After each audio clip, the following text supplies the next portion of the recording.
What if I told you the greatest empire in Western history began with a teenage orphan? Octavian was only 19 when he stepped into the ruins of Caesar's murder. No one expected him to rule, but history had different plans. Born Gaius Octavius in 63 BC, he wasn't quite a noble, but not quite common. His mother was Julius Caesar's niece. His father, a self-made man from the equestrian class. Octavian belonged to no world, so he set out to create his own. At just 4 years old, Octavian lost his father. Rome was a city of ambition, but it was also a city of orphans. Grief in Rome was a private affair, but for Octavian, that absence became the first teacher in a long lesson on power. He wasn't just anyone's nephew, he was Caesar's blood. Through his mother, he carried the weight of the Julii. Expectations followed him like shadows. But Octavian was quiet, watching, learning. He knew that in Rome, names mattered, but actions made legends. At 17, against his mother's wishes, he joined Caesar's campaign in Spain. He wasn't strong, he wasn't battle-tested, but he was brave. And in the smoke of Hispania, Caesar saw more than a boy. He saw his heir. When Caesar was assassinated in 44 BC, his will was opened. The boy no one took seriously, suddenly he became Caesar's son, by law. And with that name came armies, wealth, and destiny. The world shifted in a single line of ink. Rome mourned, but Rome also hungered for order. Octavian stepped into a world of chaos. Assassins, betrayals, shifting loyalties. He was young, but unlike the old generals, he had nothing to lose, and that made him dangerous. Just months after Caesar's death, Octavian marched on Rome. He demanded to be made consul at 19. No one dared oppose him, not because of fear, but because somehow they believed he could rule. And so he did. To secure power, Octavian formed an uneasy alliance, the Second Triumvirate. He joined forces with Mark Antony and Lepidus, 3 men with ambition, and only one Rome. For now, they shared it, but alliances in Rome were like glass, beautiful, temporary, and destined to shatter. Their first act? Vengeance. They hunted down Caesar's assassins, Brutus and Cassius, who had fled east. At Philippi, the earth shook with the march of 200,000 men. The Republic's last defenders fell, and Caesar's ghost was finally satisfied. With the enemies of Caesar defeated, peace didn't follow. Paranoia did. Lepidus was pushed aside. Mark Antony turned east and into the arms of Cleopatra. Octavian returned to Rome, watching, waiting. The empire was splitting, one heart, 2 directions. Mark Antony wasn't just distracted, he was enchanted. In Alexandria, he lived like a pharaoh beside Cleopatra. Together they dreamed of a new empire, Eastern, divine, untouchable. But Rome had never bowed to the East, and Octavian would make sure it never would. Octavian didn't declare war on Antony. He declared war on what Antony had become, a Roman lost to Egyptian luxury. He paraded Antony's betrayal across Rome, a traitor, a foreign puppet, and worst of all, a husband still married to Octavian's sister. The showdown came at sea, near Actium. Antony and Cleopatra gathered their fleet. Octavian assembled 200,000 men. Storms brewed, and across the dark waters, Rome's future waited in the clash of oars and fire. As the battle began, confusion reigned. Cleopatra fled early with her ships. Antony followed. His fleet burned behind him. Deserters, fire, and betrayal tore his army apart. Octavian didn't just win a war, he buried a legend. Defeated and cornered, Cleopatra ended her life. Some say it was a snake, others say it was poison.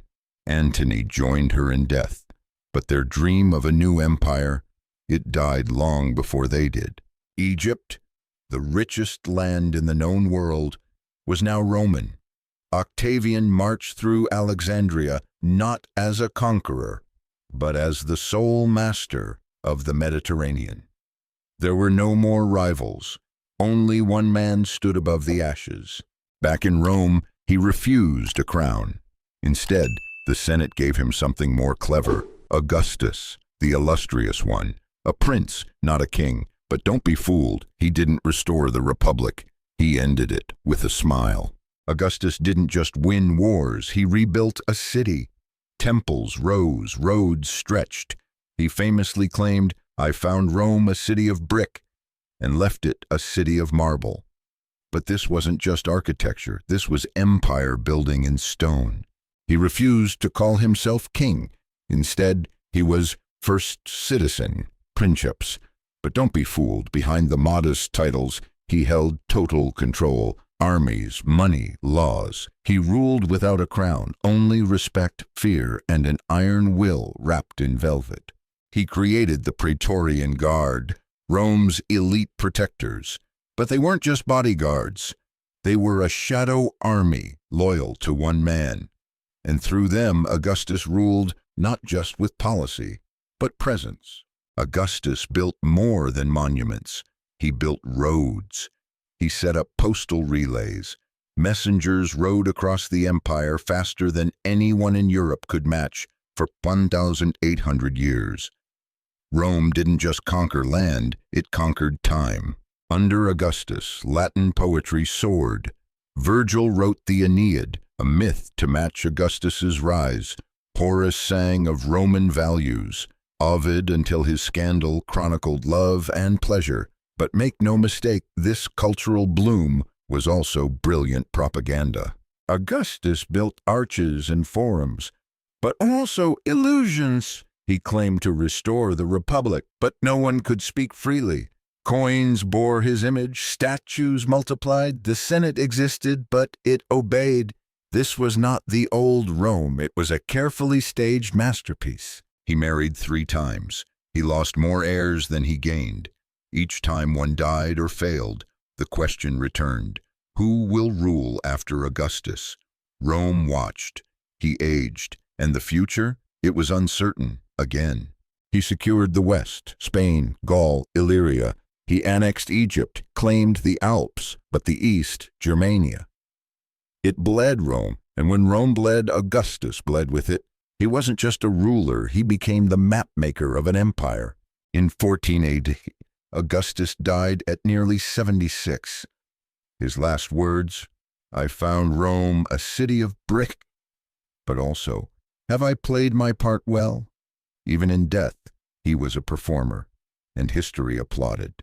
They made him a god. Temples were raised, coins minted in his honor. But beneath the marble, the truth lingered. Augustus didn't just change Rome, he changed how power speaks, softly, slowly, with stories instead of swords.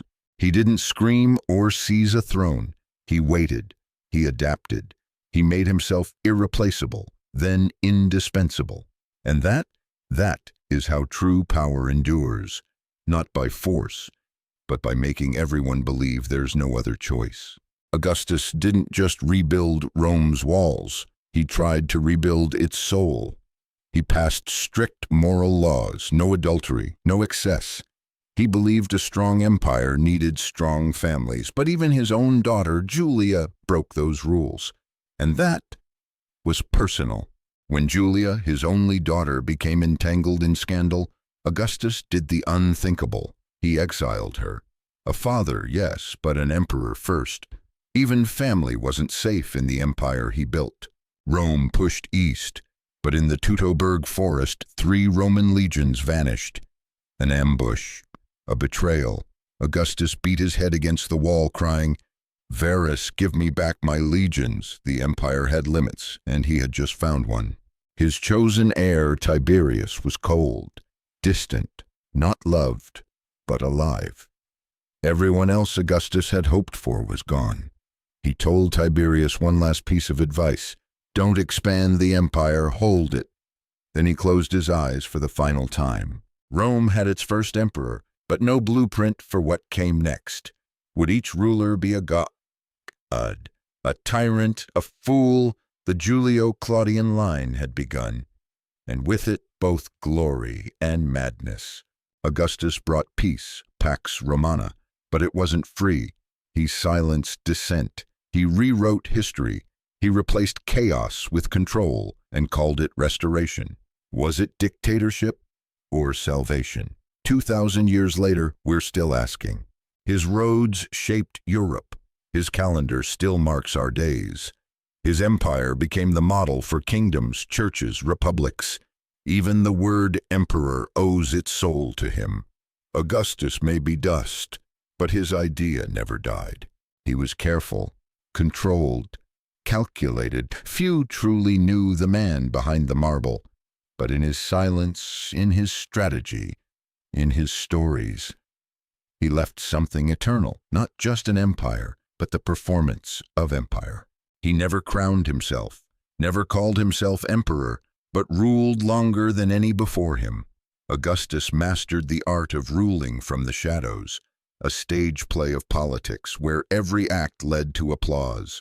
When he died, Rome wept, or pretended to, but it moved on because he built it to. Augustus wasn't just a ruler, he was a system, and systems survive even their makers.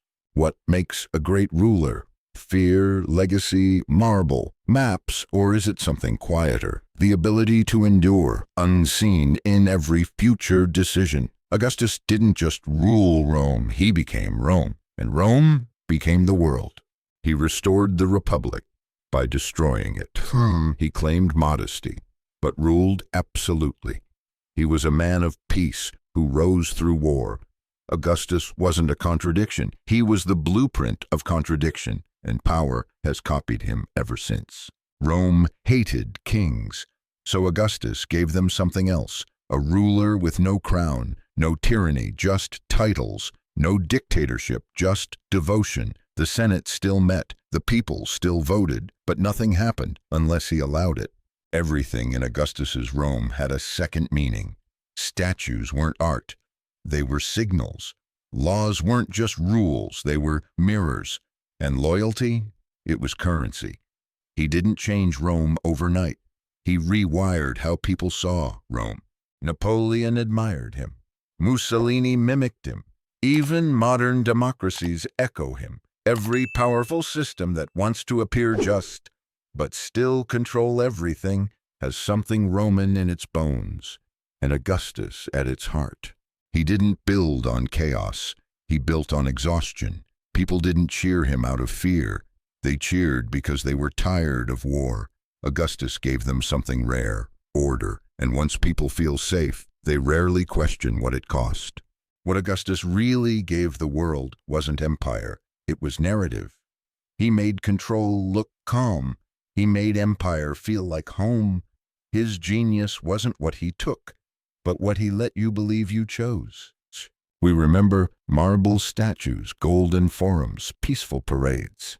But beneath it all, war, assassinations, betrayal. Augustus didn't inherit peace. He forged it from blood and painted it white. History remembers the calm, not the storm before it.